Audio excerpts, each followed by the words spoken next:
Rupanya, perjuangan melawan globalis sekarang main shadow alias jadi pada ngumpet. Menarik banget ini. Asli data terbaru yang Bosman dapatkan membuat lumayan otak jadi loading. Intinya, globalis menyikat habis lawannya begitu muncul di permukaan, sehingga sampai harus ngumpet dan bermain dalam bayangan. Kita urai sedikit. Globalis saat ini main di permukaan, terang-terangan, terbuka, dan banyak kendali atas negara besar. Globalis tidak ada tutup-tutupan lagi. Kendali atas kepala negara di banyak negara dengan membuat mereka menang menggunakan alat voting yang globalis punya. Lalu pejabat baru tadi merupakan leng arm globalis. Kaki tangannya globalis. Benar-benar terbuka, benar-benar terang-terangan. Globalis di belakang Xi Jinping, globalis di belakang Partai Demokrat Amerika. Benar-benar terang-terangan saat ini. Keingat ketika globalis masih muda di awal abad pertengahan dihajar monarki Perancis, dihajar strateginya Vatikan. Sekarang jadi terbalik. Waktu itu globalis berdarah-darah, diuber-uber dan diacak-acak oleh kaum nasionalis, kaum monarki, dan institusi agama. Monarki, negara atau state, serta organisasi agama sekarang dimainkan dan dikendalikan globalis. Sampai kaum patriotis nasionalis harus ngumpet di gua-gua dan digorong-gorong.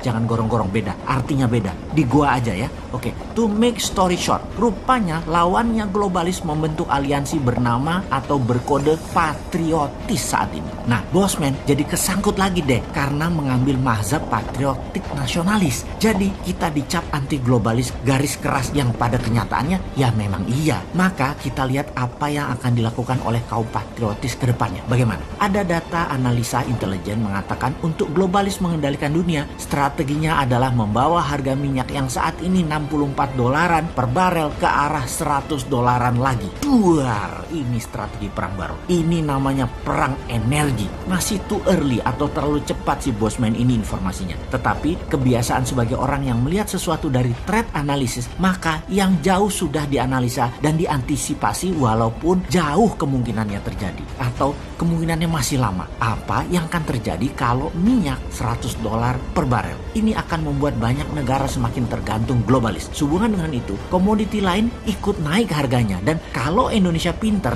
di sini Indonesia lah harusnya yang paling diuntungkan. Ini yang sering kaum new mind gregetan atas apa yang negara Indonesia harusnya bisa cantik bermain di geopolitik dunia. Nah, koda kapal harus pandai memainkan layar dan kendali. Harus pandai memainkan rem tangan dan pedal gas. Harus pandai kapan tali layangan diulur atau ditarik. Jadi apa yang kita Indonesia harus lakukan sekarang? Baik, kita ulangi berkali-kali apa yang harus dilakukan jika bernegaranya faham. Negara besar yang punya 1,5 miliar penduduk yang sangat memerlukan kekayaan alam negara penghasil mineral dan kekayaan alam terbarukan harus mengerti bagaimana cara mereka mengelola. Untuk memenuhi kebutuhan tersebut, negara tersebut mereka rela terlihat menuruti kemauan permintaan apa-apa saja negara penghasil sumber daya alam yang ditarget selama dapat sumber daya alam tersebut walaupun menyedot aset nasional negara penghasil tersebut dan harus disedot. Kebetulan permintaan pejabat bernegaranya memang sederhana, hanya teknologi, hanya modal, tenaga kerja, dan membangun etalase untuk terlihat membangun seperti jalanan, jembatan, bangunan statis-statis deh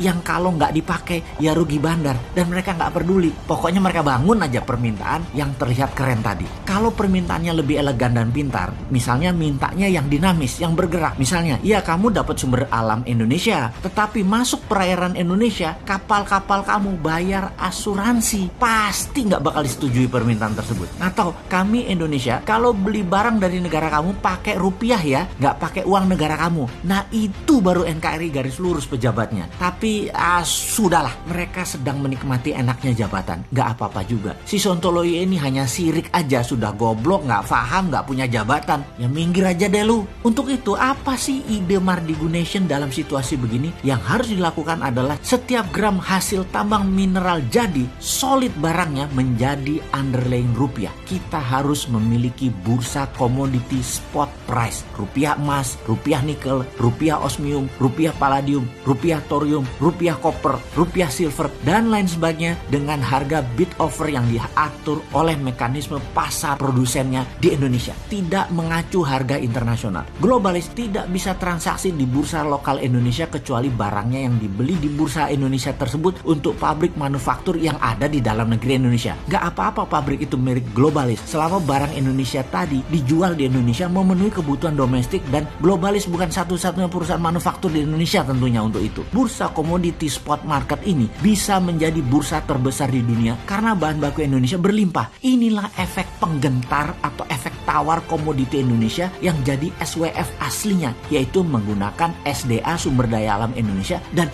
uang Indonesia. Semoga paham bahwa globalis akan membuat BBM ke $100 per barel guna menekan negara nasionalis dan kendali dunia kembali ke tangan mereka. Juga semoga ada solusinya buat Indonesia ya wahai pejabat. Kalau ternyata benar-benar $100 tercapai, jangan gelegepan lo nanti.